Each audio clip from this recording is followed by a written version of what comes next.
Welcome to episode number 99 of the Sleep Whisperer podcast. Emma Tillett grew up in upstate New York and attended university at Albany, where she earned her BA in Human Biology and Anthropology.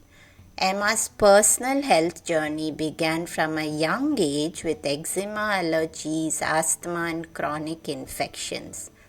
As the diagnoses and medications continued to increase, she realized that she would need to take her health into her own hands. She became a certified health and life coach, a yoga teacher, reiki practitioner, and a certified functional nutrition and lifestyle practitioner through the Functional Nutrition Alliance. Emma deeply enjoys asking thought-provoking questions and listening to others who typically feel like their voices are not heard by our Western healthcare practitioners. What are some of the potential root causes of skin issues? What do dermatologists have to offer?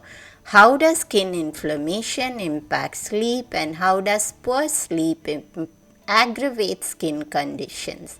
This vicious cycle of not sleeping well and the skin's inability to heal are what we dive into deeply in this episode. If you missed the meditation of a floating island on 98, it's specially curated by Himalayan yogi. We are birthed from water and water always connects us to surrender and release. This profound meditation brings together the trifecta of letting go through the visualization of floating, the sound of water flowing, and the harmony of soothing music. Together, they create the energy that can move you towards lightening your load and embracing trust. For now, take a listen to episode number 99 with Emma Tillett.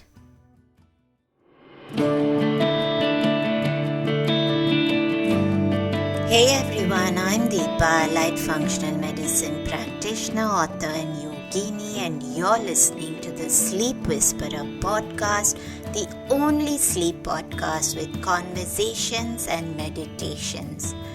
I'm on a mission to share profoundly insightful sleep conversations with global visionaries that merge together functional medicine and ancient wisdom.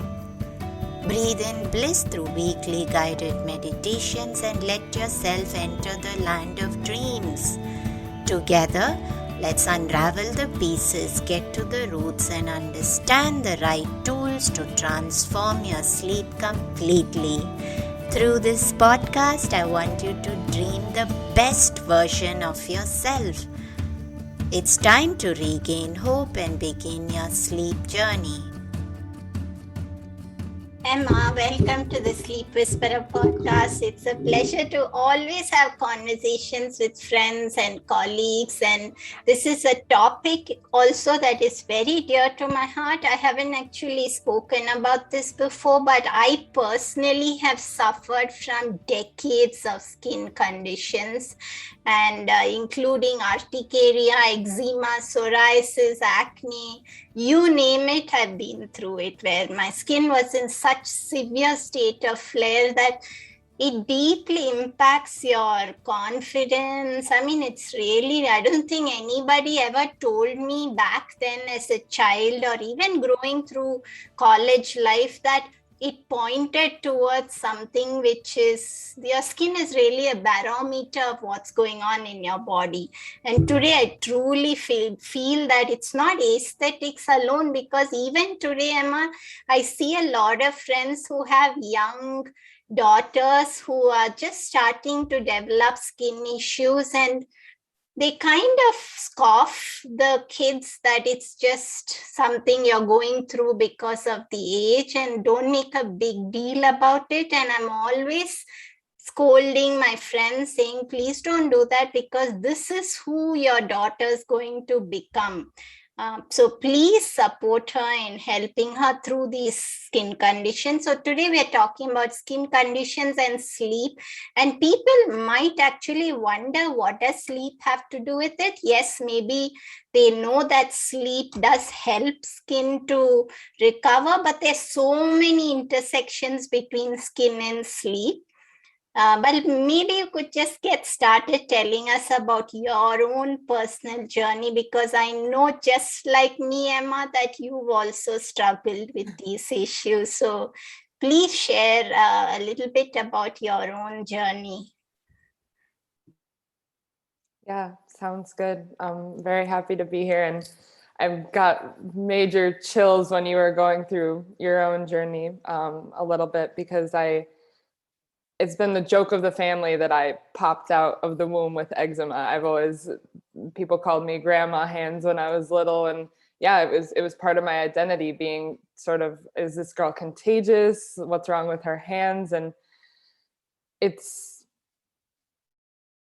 not only sleep, but yeah, very impacting to your emotional, your physical, who you're going to be. And to this day, I'm 27 years old. I'm still very young, but it's stuck with me my whole life. Some of my earliest childhood memories are of me, my grandfather, which is beautiful man, but me begging him to scratch me because I was just like, couldn't even handle myself. And then my brother seeing that and telling people at school, and then that kind of spreading, so just like, it just really consumed me, but I couldn't do anything about it. And just like, even whether it's acne on your face that maybe you get bullied for, whatever, it doesn't matter, but it is impacting you, and it's being ingrained, especially as a young child. And it's really interesting. I was looking at some of the paperwork, because in functional medicine we go all the way back, to the beginning, to kind of see the timeline and the events. And so I was going through my doctor's notes, and I was complaining to my doctor as a young child that when lotions were being put on me, that they were stinging. And in the notes from the doctor, it said that we think this is just like a cry for attention, because when I distracted her, she didn't complain of stinging of the lotion. So even, not only was I struggling with it, but the people around me, I was feeling pressure from the people around me, and the doctors that I was working with weren't believing me. And I understand that kids sometimes maybe exaggerate or don't know how to express themselves in the proper way, but to be written off as a kid and then still be trying to figure my way through everything 27 years later, it's really sad. So yeah, I think it is a topic that does not get enough attention and is not talked about enough, and especially as children, but even as adults, it's not a safe topic. I think it's even maybe talked about less than IBS or some autoimmune conditions now. And it's kind of something that people suffer with in silence. People wear long sleeves or long pants or try to put makeup on and hide. But really, we need to be listening to ourselves, like you said, because this isn't just how we were born. This is a sign that something is going on and something is bigger. So I think the more that people really are aware of that and know to work with it in that way as like a telltale of something, instead of this is just how you are and you need to mask it or try to get rid of it, the more we point towards that, the better it'll be for everyone. So and then you asked me about my story, so to just kind of button that up, I am still struggling with it a little bit. And as far as sleep, that's why I was really interested to talk to you about it, because I still have problems with sleep, and I think sleep is really important. And I guess we can get both sides, maybe how you can help your skin with your sleep, but then also going to bed every night is sort of it becomes scary, because you never know. I mean, for me personally, it's, am I going to rip my whole skin off in the middle of the night and then wake up and be bleeding and there's blood all over my sheets? Or maybe for someone with bad acne, it's like, I can't really even move comfortably on my pillow, or what am I going to look like when I wake up? And that anxiety of even looking in the mirror in the morning. And I I know so many people. I have clients, I have friends, I have family that are going through this struggling, but don't feel comfortable really speaking about it. Because I don't know why, because it's just something that's hidden. We're taught to hide it, I think. Yeah, I don't know. no, you're so right, Emma. And I think it also has to do with the deep sense of insecurity that all these conditions bring with it. And you're so right about waking up in the morning, because at that age, my fear would be, what's the new breakout I'm going to have when I wake up? And then, there were times it was so severe that I'd actually make excuses that I was sick, so I didn't have to go to school and have people make comments about my skin. It was that severe for me, and the urticaria would flare up to the point where I had these huge red patches all over my body, which was swollen and oozing with this. I mean, it was burning. There was such severe inflammation, and the typical course is steroids. So when you're given corticosteroids to suppress your skin, after a few hours, you find that the flare is even more than it was before. So your only solution is to keep giving your body corticosteroids every few hours until you're just trying to maintain that symptom-free approach, where deep down we really don't know what's going on in there. And you described it so beautifully in terms of sleep itself, but even during the day, people can be itchy, feeling, bad acne itself can leave you feeling a sensation of pain and burning on your face, a sensitivity to go outside, whether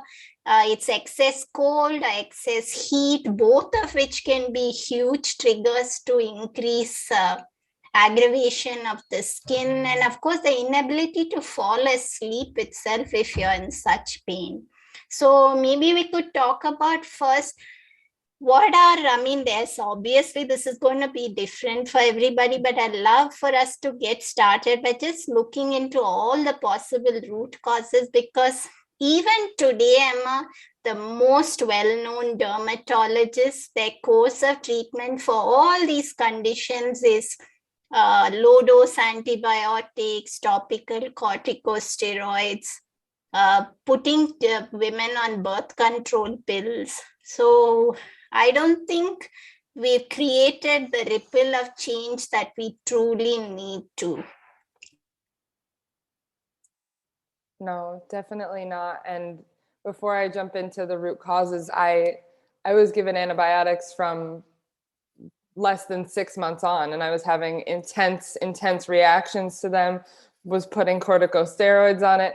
You're basically told to just slather your baby in Aquaphor, which is just suffocating your skin. So yeah, we are not at where we need to be with medicine, that's for sure. But to jump into that, from the antibiotics, one of the root causes is dysbiosis.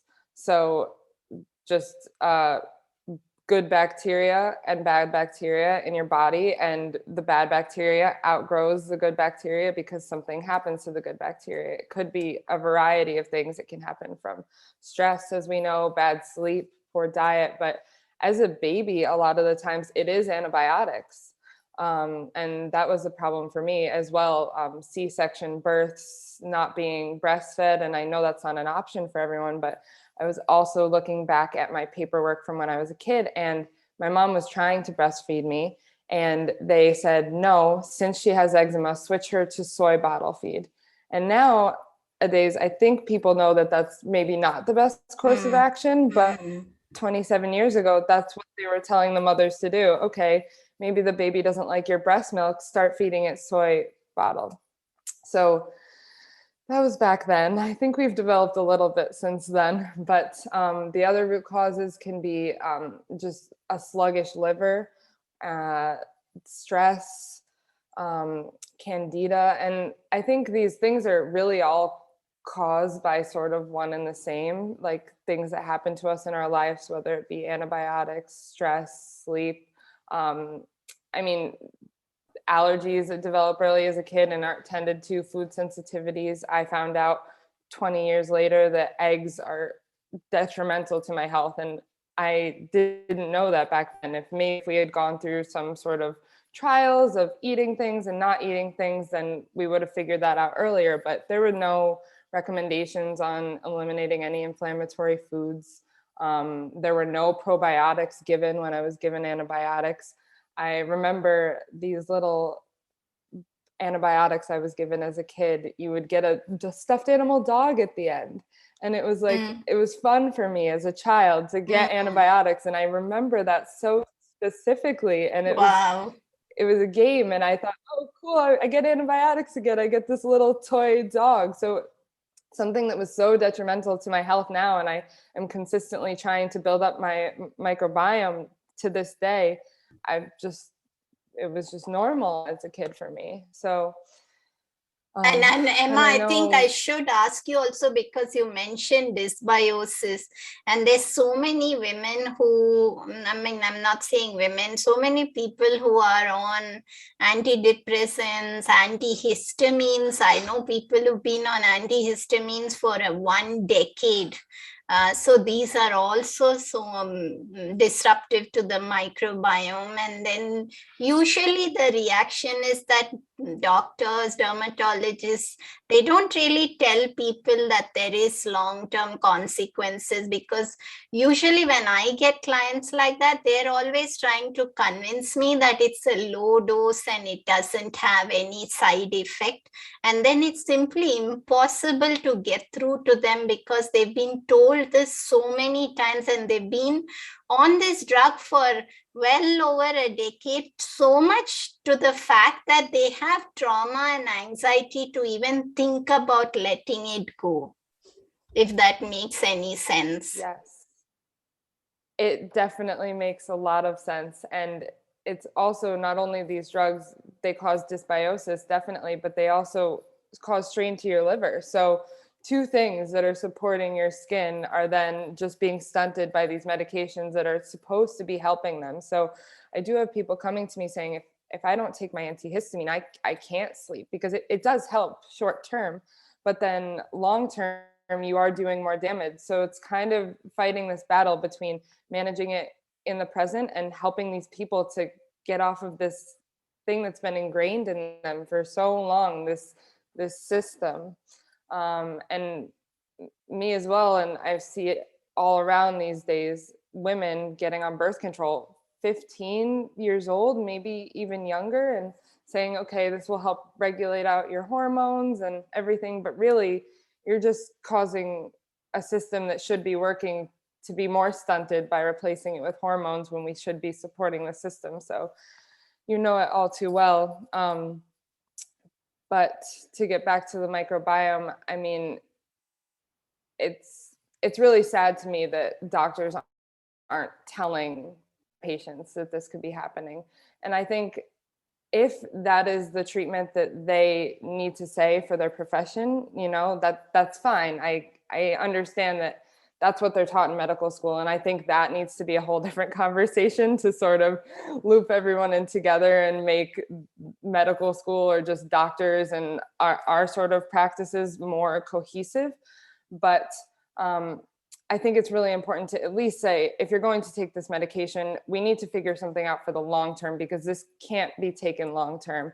And if you're going to do it in the short term, giving them ways to support it. I mean, we have so many supplements these days, and it's not the best thing to take supplements. I'm all about supporting through whole foods and a great lifestyle and everything. But if you need to take a course of antibiotics short term, say you're having an infection, there are some staph infections in the skin that just really, sometimes they just need to be calmed down. And there's not really as much you can do things naturally, but it's so painful to the person that they do need to take a short course of antibiotics. But then offer them a probiotic as well, and tell them how important it is to support that part of their gut, because the long-term side effects are going to be even worse. So yeah, it's that whole cycle of trying to take this corticosteroid or take the antibiotic, and then after it ends up being worse. And I don't know if you've heard anything about topical steroid withdrawal, but it's a big topic now in the eczema community, because these doctors are prescribing steroids, and people are actually, when they're trying to go off the steroids, not having just signs of eczema or the other skin issues they were experiencing, but they're experiencing withdrawal from the steroids. And it's actually a really painful and long process. It takes people years. Sometimes I've seen 6+ years to really get through this. And there is sort of a progression you can see, but I have personally gone to a couple doctors to try to talk to them about it and just see their perspective on it. You know, I think that for the past 5 years of my life, I worked in a pharmaceutical company. So I really understand that side of things. And I also really understand the functional medicine world, because that is what I love and what I truly believe is the long-term solution. But the doctors, they kind of gave me an answer. Oh, your skin regenerates every 2 months. That's impossible. That a steroid could impact you for that many years. So I think we need to all get on the sort of same page, but every doctor I've talked to has been resistant to it. So it's just really hard, because it is. And I think very disconnected. I think you'll probably also find this from dermatologists, because sometimes I think they haven't tried any other approach, so they're just not familiar. And when you spoke about withdrawal, I'm going to also say that I think there's withdrawal associated even with antihistamines, where the rebound symptoms are so severe that you probably need something to and the weaning off is so critical, because it has to be done in such a gentle way without putting undue physiological or psychological stress on the person themselves.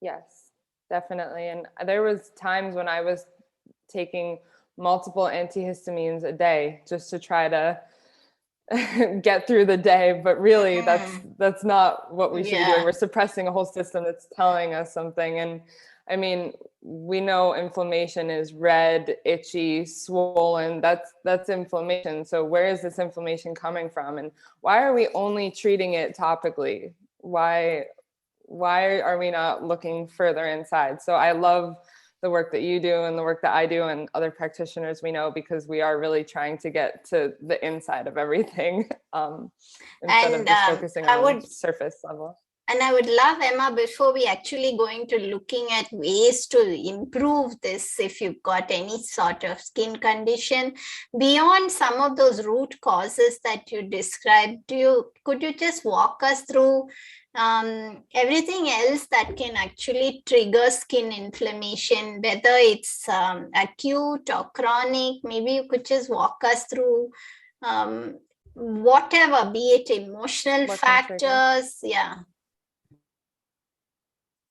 Yeah, definitely. There's so many things. I feel like I have a whole book full of things, because I do, for a while I tried to take a diary. So stress is huge, but even just someone can say something to you that you don't know is stressful, and you could just start itching or start getting flared up. Temperatures, like you said before, I think if people think that taking hot showers are good, they feel great, but when you get out, your skin is just absolutely blown up. I know water can bother people, but especially hot water seems to aggravate skin conditions. Sun is a difficult one, because I know that sun, it dries out the skin, so sometimes it can help. And I know this probably sounds crazy, but tanning beds can help some people, but being out in the sun for hours and kind of with your own sweat, so your own sweat can bother you. A lot of allergens, dust kills people with eczema. Mold, exposure to mold. You can have mold in a plant around you and feel itchy if that's something that you're sensitive to. Different fabrics. I've had to go through my closet so many times, depending on the course of my skin condition. I so recall that, Emma, as a young child, where I wore something which was synthetic fabric, and my entire body erupted in urticaria, and then I just had to throw out all the synthetics, and then of course when you're in a flare you don't really feel like anything touching your skin is so painful and so sensitive that you really need to do that. I think your wardrobe audit of your clothes to see what's actually bothering you. Yes, definitely. And keeping just paying attention. Oh, I wore this sweater and that really bothered me. You can notice things that are inflaming your skin. And obviously that might not be the best thing, but while you're struggling through a flare, helping yourself. Yeah, foods, definitely foods can impact it. I noticed whenever I would eat red meat, I would get itchy. There is salicylates, which can, like tomatoes, avocados, there's a group of foods that tend to bother people with eczema. Those people are the people that tend to have issues with liver detox. So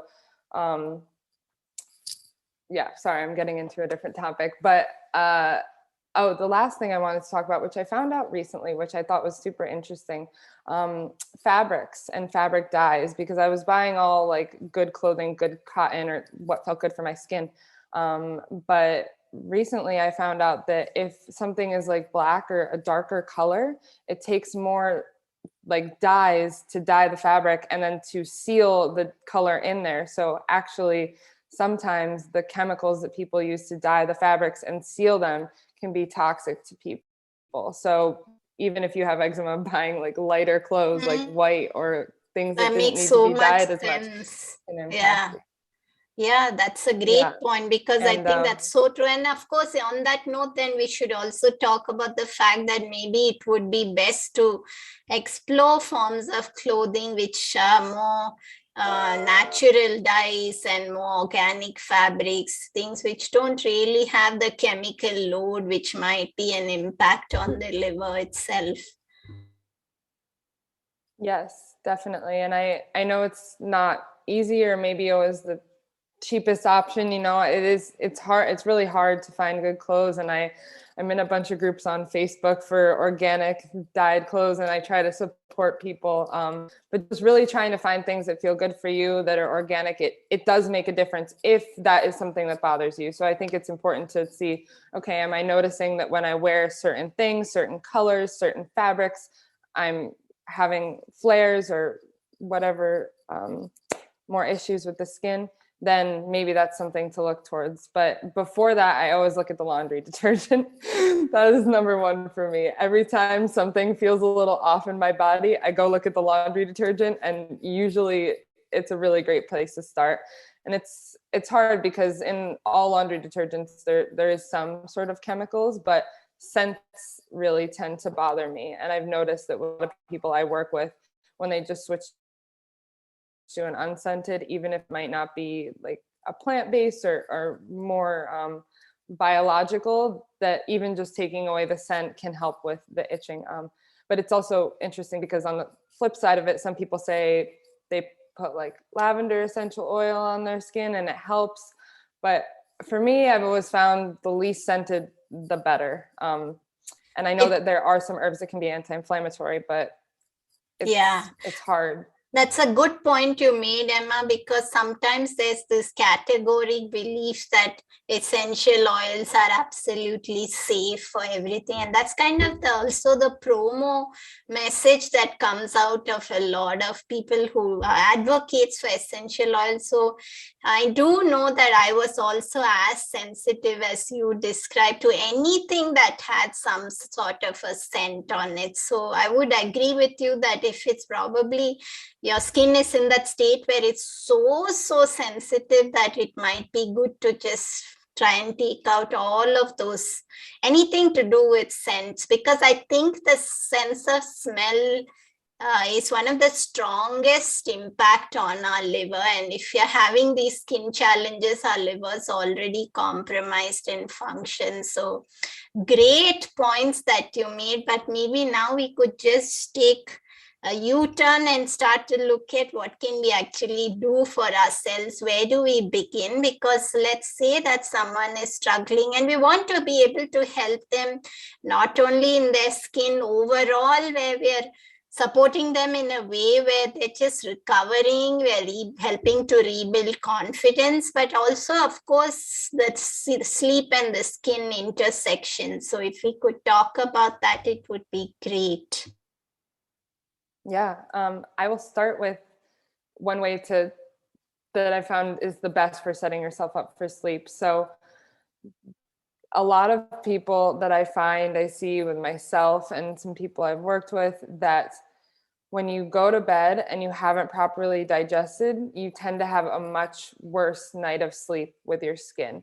So I would say supporting digestion in general, obviously, because it does cause flares. If you don't digest well, you notice that you can get itchy or sort of start breaking out, but especially before bed. So giving yourself at least 2, if not more, 3-4 hours, a little bit of time to digest before you're going to bed, and making sure that when you're eating dinner, you're being present for that meal. You don't want to eat, I wouldn't say, I mean, I'm European, so I like to have a lighter dinner and a heavier lunch.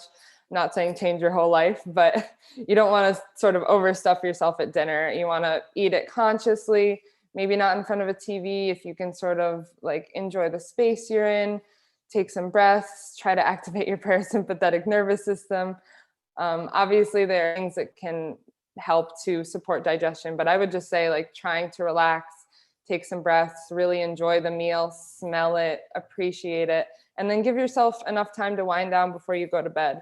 Some of the worst nights I've had with my skin sleeping are when I eat something right before I go to bed, especially something sugary. Sugar definitely is, you eat it, there's inflammation, it's happening. So I would say, can we talk about that, Emma? Because I don't think people truly understand the dangers of sugar. So could we just talk about what actually is going on? I mean, I'm thinking in terms of the immune system. Of course, it's suppressing the whole immune system. It depresses white blood cells. So naturally, ability to fight anything is compromised. And of course, it's also upsetting blood sugar balance, which is then critical to sleep. But what are your thoughts on why not sugar?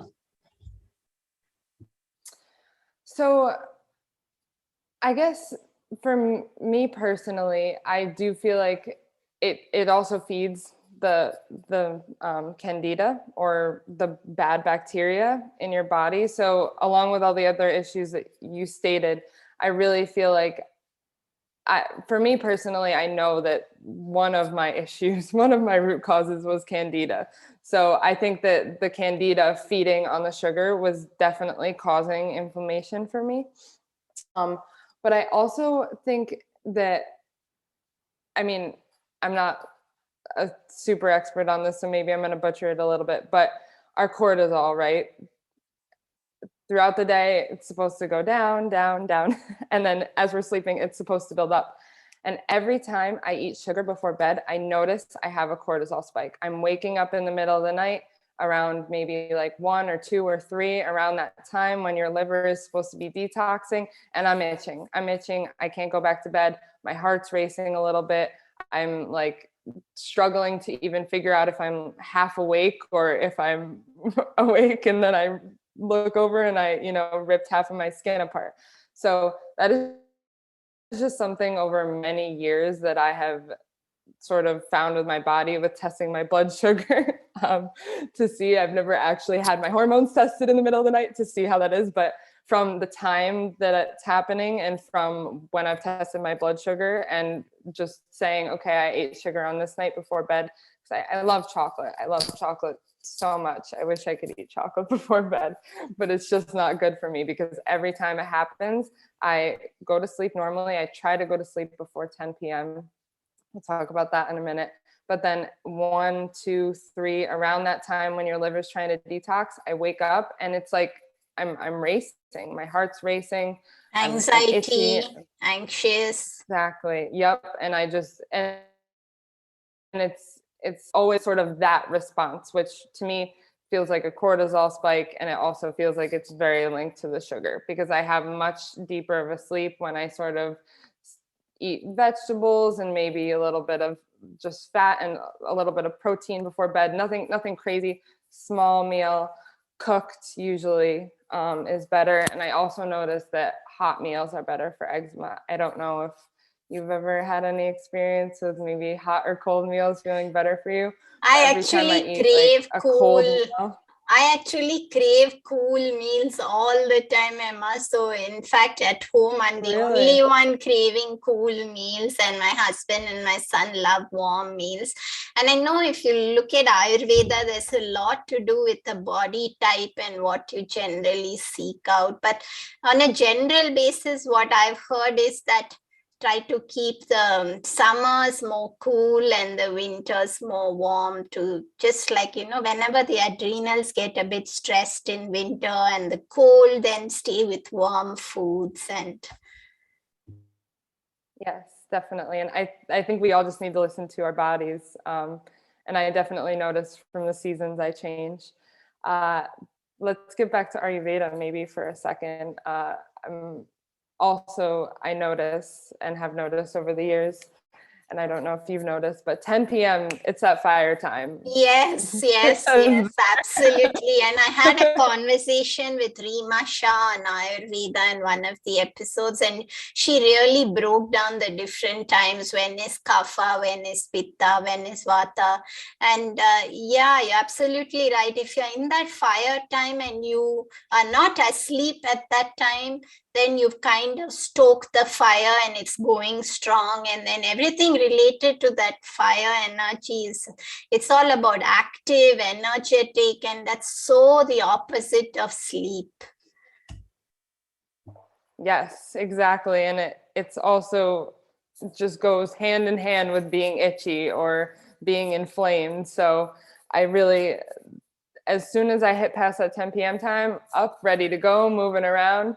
And then maybe 11 p.m. hits and my liver starts to try to detox a little bit. My body's like, why aren't you sleeping? And the itchiness sets in every single time. So it's hard because if you have really bad dysbiosis, if your liver is being sluggish, then you still might wake up anywhere between 1 to 4 in the middle of the night if you go to bed at 10. But it's better to try to go to sleep as early as you can, to sort of try to be asleep during that time and give your body the most healing opportunity. I know it's not always easy because once that fire hits, you're ready to go. And Emma, I get another creative rush, Yeah, absolutely. And I must ask you this, Emma, because I think it would help a lot of our listeners. Is one of the things I heard from a client which really bothered me to an extent, but I wanted to think into why she said that. So she said, I would rather take antihistamines my whole life and live with this condition than alter my lifestyle, than go to sleep early, than give up certain foods. So what are your thoughts on something like that? Because I don't really like to put that down as just somebody who doesn't have willpower, or is there something deeper going on? And I'm sure there's a lot of people with this kind of a thought process. So where might they begin? Where might we be sensitive enough to give them the right advice that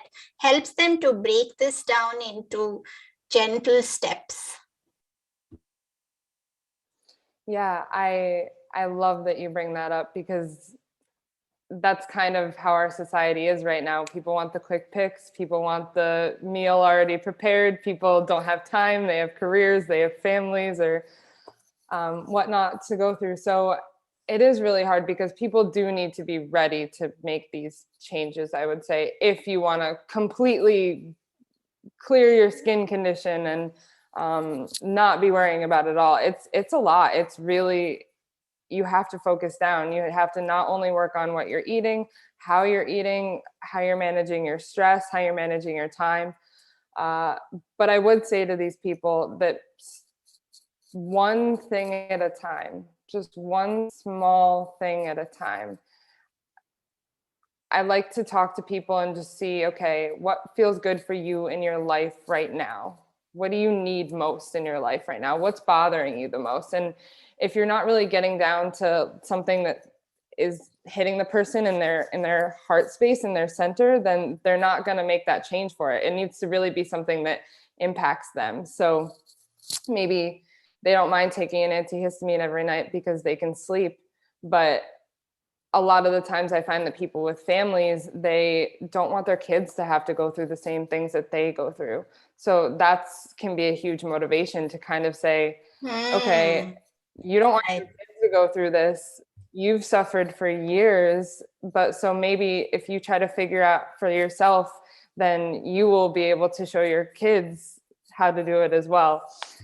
And I think that's a big one for a lot of people, and just small changes. It doesn't need to, you don't need to change your whole diet. You don't need to change your whole sleep. Just maybe go to bed, try an hour earlier, or try to lay in bed an hour earlier, or try to eat and wait 4 hours before, pick one little tiny change. And I think as people see these tiny changes building up, to create a life that they truly feel good in. And once they see the change, that's the moment when people are like, wow, this works. I'm sure you've seen that moment so many times with people when they're like, no, I actually feel amazing. Yes. And I think I should add there, Emma, that sometimes that anxiety comes also because they have got so used to being on certain medication for so long that there is a sense of anxiety that comes from giving it up, because they have fear, what's going to happen to me if I do give that up. And what you advised is just, starting somewhere, one small step. Maybe you don't give up your medication on day one, but at least go towards it. Keep that as something which is somewhere in the future, and then go step by step towards it. But you spoke a lot about giving up foods that are inflammatory.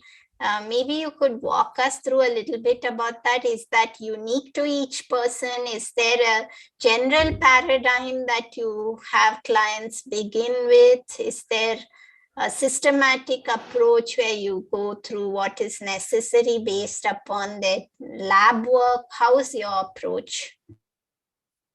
So for me, I struggled with food my whole life. I'm a celiac, so that was sort of a big diagnosis, but then still not feeling right and going on extremely limited diets, and then trying more things, flaring, trying more things. So I actually developed an eating disorder from this whole thing. So food to me is a very sensitive topic, and I really struggle to tell people, oh, just eliminate all these things, just take it all, see how you feel. So there's definitely things that I believe are inflammatory altogether. And I think we all know gluten, dairy, and sugar, I would say, processed foods in general. So usually when I'm working with people, I try to encourage them first to eat more whole foods. If you're not able to cook at home, there's so many delivery services that can bring you fresh vegetables, or sort of like meal kits even, or even if people only go out, I tell them how to eat out at their favorite places with a less inflammatory diet. There's always, people have emotions towards foods. I'm sure you've seen that as well. People love their biscuit in the morning, and they love their coffee with milk in it, and they couldn't even imagine their life without it. So a lot of those things being ripped from someone's routine, it's hard. So if people are really struggling, I do say, okay, let's try to eliminate one thing. I do like to start with one thing at a time, because I do think telling someone a whole list, unless they're absolutely ready, is way too much to go with.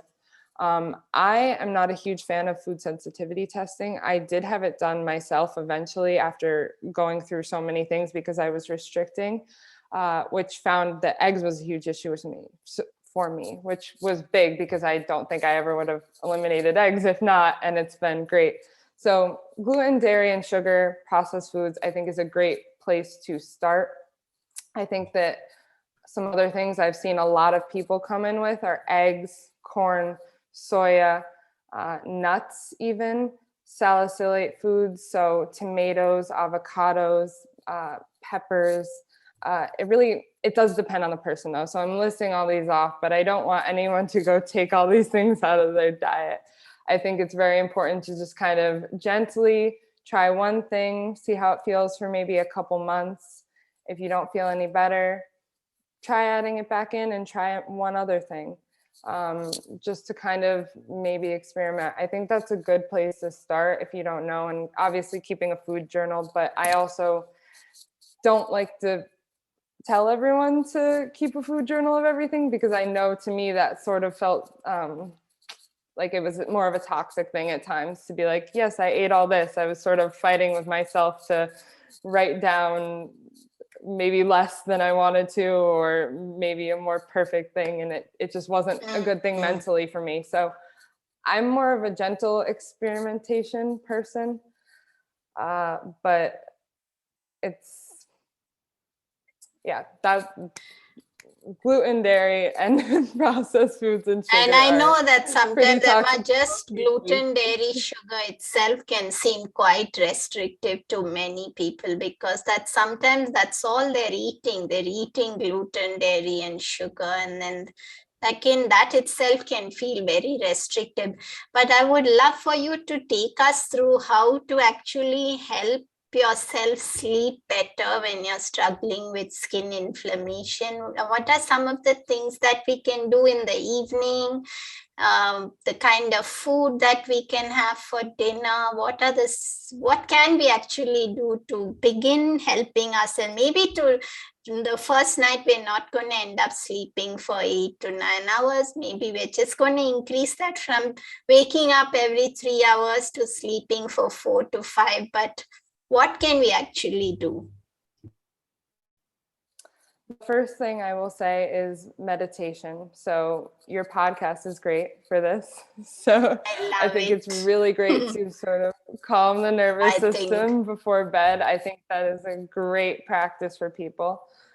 And I have noticed with myself when I told you recently, actually, I was going through a big flare, a lot of family stress in my life, and we sort of connecting, and I was like, I've been doing your meditations before bed, and I was waking up later and later, and it wasn't perfect, but it was such a huge step and a start. And I think that's a great place for people to start. So throwing on a quick 10-minute meditation before bed, you just have to be laying there. You don't have to do much. For me, and I don't know, maybe you can speak to if this would have helped your skin condition as well, but my skin likes to be sort of hugged, like covered. It doesn't like to be open to my sheets. Maybe some people like me naked better. No, I need something. Yeah, I need the room to be cooler. I need something to hold me close. I just don't feel safe if that's not there. Yes. Okay, cool. Same. So I have this shirt. I got it off of the eczema company. It actually has these little mitts in it, so I can't scratch myself. It's been life-changing for me. It's just a shirt you put on, and it has mitts, so you can't actually scratch yourself. Sometimes when I'm having a really bad night, I rip it off and I don't even realize, but most of the time, just like something on my skin kind of hugging me and like comforting is like enough for my skin to be okay. I also think it's really great if you are taking supplements to support your liver or your gut, or magnesium to support your whole body, nervous system, that you take them before bed. That's what I found has been best for me. It's kind of my nighttime routine: drink some tea, take my supplements, wind down, do a meditation, and then get into bed. Another thing you mentioned, sleeping cold. I hate sleeping cold personally. I don't like it at all, but it's so much better for my skin. Yes. So I force myself to sleep in the cold because it makes a huge difference. Elevated temperatures while you're sleeping can definitely lead to inflammation. Your body's already at an elevated temperature because your liver is trying to detox. Your nervous system and your immune system are working to just like recreate your energy in your body. So to have that high temperature on top of it, I think is just maybe too much and just causes inflammation. So sleeping at a cooler temperature. If you take a shower before bed at night, taking a cool shower, or at least cooling it down at the end of it, so your skin's not really I red. think so. And Emma, I must say here that, most of the recommendations you'll find from anyone in the sleep space, so usually people who are practicing sleep medicine, the recommendation is always to have a hot shower because it helps you to sleep. And I have always felt the opposite, that you really need the cool water to help you shift something within the body, which is conducive to better sleep. Yes, interesting. And I sort of understand the sentiment of the hot shower because it's comforting. It's nice to be warm. But I think everyone with a skin condition, when they got out of a warm shower, they're just completely red and inflamed. Yeah. And even if it's not immediately, I think they do notice the effects along the day, where there's just more aggravation of symptoms. And yes, definitely. Something else that I discovered recently, I'm not promoting it, but it's been great, and I've been keeping it by my bedside table. They're like safe scratchers. This company makes like safe scratchers. So it's like a little star and it has these stubbles on it. And I've been keeping it next to my bed. So if I do wake up sort of and just like automatically go to scratch, I grab that, and at least I'm not like ripping at my skin with my own nails. So that's been really helpful to me as well. And also making sure my nails are cut and filed, unfortunately, is not fun. I feel like I'm constantly cutting my nails, but a lot of girls, actually, I don't wear fake nails. It's not who I am, but they found that they irritate their skin less, or they scratch their skin less, or they touch themselves less. Even if you have acne, I know it can be a lot of like, oh, I want to like touch it or bug it. But sometimes like just getting like gel nails or something to cover their nails makes it so they're not as likely to touch their skin, I guess. Just a couple things that people have really told me has helped them. So just wanted to throw that out there in case it could help anyone. Yes, absolutely, Emma. And of course, I want to ask you, what's on Emma's plate from breakfast to dinner? What is on my plate? That is a good question. Definitely depends on the day.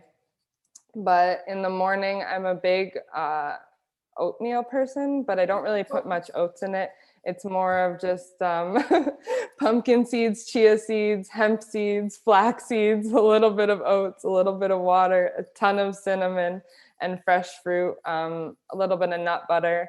There was years when I didn't eat peanut butter, years, because I thought it made my skin itchy after one night of bad sleep. So always add that. I try to have a blood sugar balancing breakfast, as you know, good amount of protein, carbs, and fats. For lunch, I like to, it depends on where I am and what's available, honestly. When I'm in Italy, I love to get fish, because the fish here, I'm just like right by the sea, so it's really good quality.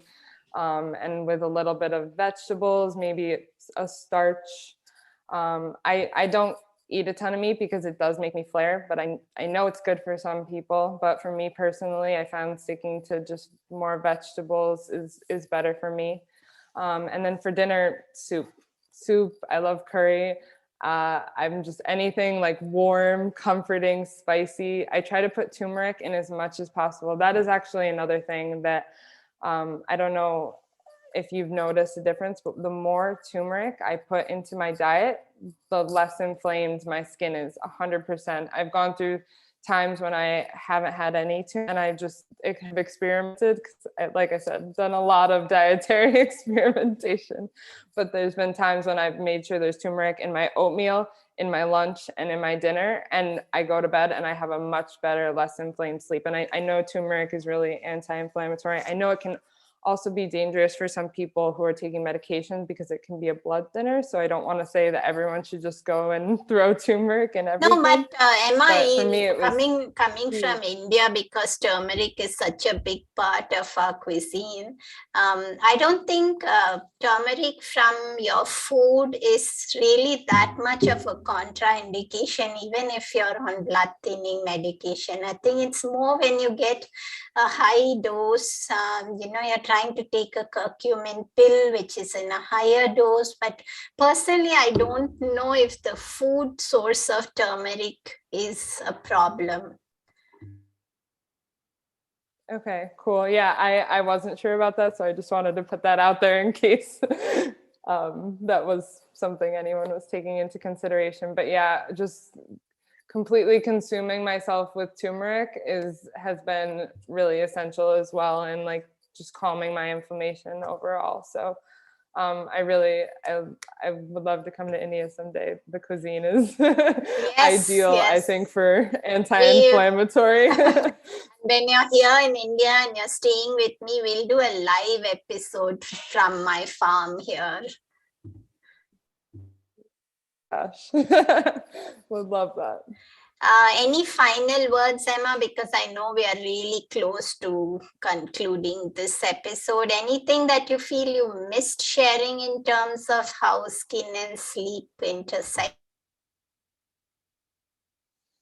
I feel like we covered it all. I just want to say I'm super grateful that we had this conversation. It was lovely to hear that you've experienced this too. And I just think the more we talk about it and put it out there for people, the more people are going to be comfortable to talk about it themselves and ask for help and not be stuck in this whole corticosteroid antibiotic, not knowing what to do, feeling lost. So I love this. Thank you so much. And Emma, I can't let you go without concluding our show mantra. So if sleep is the new medicine, then how would you complete it? I am just going to say, if sleep is the new medicine, wow, I'm really stunting on this. I'm sorry. I'm sweating. If sleep is the new medicine, I will continue to do my meditations every night and continue to set myself up for an incredible sleep, because I think it's very important. And I feel like that's not the best answer, but I love it. Sorry. No, I love it, Emma. I think it's from your heart, and we should just leave it as it is. Where can people find you, Emma? I know you do a lot of reels. You've got these fun reels on your Instagram. So where would you like people to be directed? So I do most things on Instagram. My Instagram is EST_wellness, and you can sign up there for one-on-one consultations with me. I am also a yoga teacher and breathwork facilitator, so I love to integrate that into my nutritional coaching. But yeah, my website is coming soon. It's been a slow process because I sort of am a perfectionist, as many of us are. So. I think a lot of us who have issues with our skin are over perfectionists, and I think that's part of the problem.